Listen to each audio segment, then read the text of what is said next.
Esta mujer dice que conoció a su novio en una iglesia y al tiempo después comenzó a tratarla mal. Mira este video hasta el final.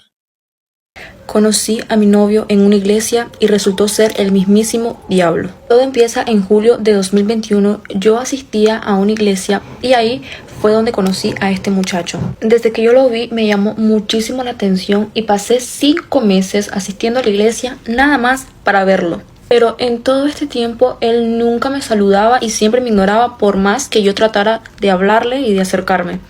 Además de que platicaba con las personas con las que él se juntaba y también iba a los sitios donde él se encontraba para poder saludarlo, poder interactuar y así.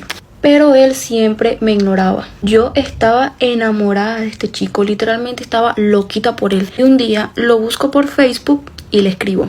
Él me responde hasta los 3 días. Empezamos a hablar, pero pues conversaciones normales, nada fuera de lo común. Llegamos a septiembre y yo pensaba en declararme a él. Y ese día voy con mi mamá donde una amiga de ella. Y casualmente él estaba ahí, porque él era como un hijo para esa señora. Dato importante, había una chica en la iglesia que a él le gustaba, hablaban y eran prácticamente como un casi algo. Y él, bueno, trataba de darle celos conmigo. Entonces, bueno, ese mismo día yo me le declaro a él, le dije que desde hace meses me gustaba, que yo estaba ilusionada de él y tal.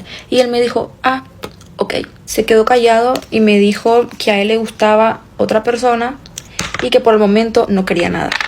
Él empezó a ignorarme, casi no me hablaba. Yo me culpaba y me cuestionaba en que si había hecho lo correcto declarándome. Yo le enviaba mensajes y los eliminaba porque me daba pena. Él seguía ignorándome y a veces yo le preguntaba de que pues en un futuro podíamos intentarlo y él nada más me dejaba en visto. Pasamos muchísimo tiempo sin hablar hasta que llegamos a 2022 y yo me entero que él anda hablando muy feo de mí. Decía que yo daba asco, que era muy flaca, que mi cuerpo no quedaba con mi cara porque yo era muy cachetona. Decía muchísimas cosas malas de mí. Yo en ese entonces sí estaba muy delgada. Los jeans pegados me quedaban anchos y yo me sentía muy mal por eso, y darme cuenta que él decía todas esas cosas de mí me puso peor, me deprimí, mi autoestima cayó al suelo y empecé a tener dismorfia corporal. Y pasé así varios meses hasta que él me vuelve a escribir, a tratarme mal. Me empezó a insultar horrible, que según yo le había escrito a su cuñado como que estaba interesada en él. Me dijo demasiadas cosas horribles. Me dijo que yo era muy fea, que era una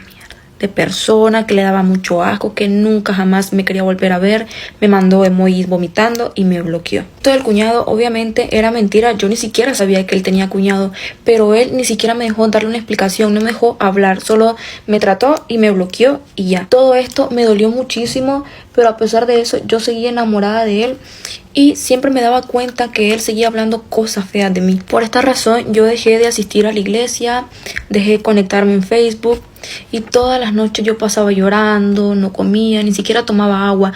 Y yo lloraba porque yo no entendía el por qué él era así conmigo. Yo a él nunca le había hecho nada malo y yo me preguntaba que por qué lo seguía amando si él era así conmigo. Pasan meses sin hablar, sin vernos, sin nada, hasta en noviembre de 2022. De repente me empezó a escribir como que si tuviera algún tipo de interés conmigo, me reaccionaba a mis publicaciones, a mi historia, me escribía todos los días y yo lo veía raro porque no le interesaba y de repente ya le interesó. Bueno, ese fin de semana había una actividad para jóvenes de la iglesia y él me preguntó que si yo iba a ir. Yo le dije que sí. Entonces bueno, se llega el día, voy y él me lleva aparte y empezamos a platicar. Me empezó a preguntar de que si yo tenía novio y que cómo se llamaba. Yo obviamente le dije que no, porque yo no tenía novio ni nada. Y también empezó a preguntarme de que si yo todavía sentía algo por él. Me dijo exactamente así: yo quisiera saber si aún tú sientes algo por mí después de tanto tiempo, porque ya ha pasado 1 año desde que te declaraste. Yo no podía creer que él me estuviera preguntando eso y le dije obviamente que sí,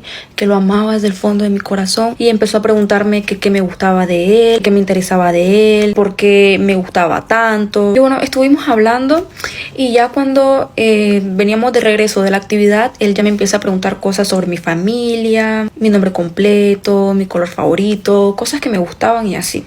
Yo veía muy raro de repente ese interés de él hacia mí, pero como yo estaba enamorada de él, me ciegué totalmente. Pasan los días y pasamos 4 semanas hablando sin parar, literalmente hablábamos todos los días, y en todo este tiempo el único halago que él me dijo es que yo le parecía una bonita persona. Para un 22 de enero de 2023 Él me invita a la playa, me escapé de mi casa. Le dije a mi mamá que iba a estar con unos compañeros y le pasé el número de ellos y ellos pues me iban a cubrir. Éramos un grupo de 10 personas y eran todos amigos de él y una prima de él. Estando ya ahí en la playa empiezan a beber alcohol. Él me da un vaso de agua y al yo tomarlo me doy cuenta que era alcohol. Yo lo escupo, le doy el vaso a él y él me dice tómatelo. Y yo le digo no y me dice si no te lo tomas no me amas. Entonces bueno, me lo tomo, él me da otro vaso y le digo no, estás loco, yo no quiero más.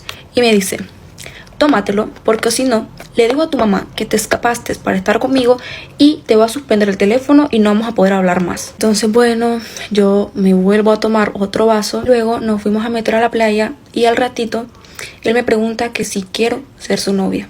Yo quedé en shock, no pensé que esto iba a pasar y obviamente le dije que sí. Yo no sabía que esta respuesta iba a marcar un antes y un después en mi vida.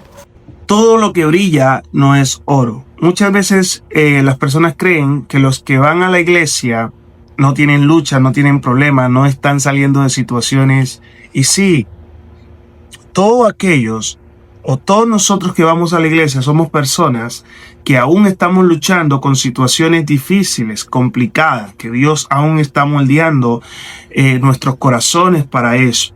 Pero no, la gente cree que somos perfectos. Si un cristiano hace algo, por muy mínimo que sea, es algo demasiado grande. Y si una persona que no va a la iglesia, que hace eso, es normal porque no va a la iglesia. No, la gente que va a la iglesia son personas que también están luchando por procesos, situaciones. Acá todo no es perfecto. Acá también hay problemas y hay gente que necesita crecer, madurar y hacer muchas otras cosas. Dios te bendiga grandemente y no te olvides que si este video fue de tu agrado, dale me gusta, compártelo con alguien y sigue esta página, Manuel Riascos.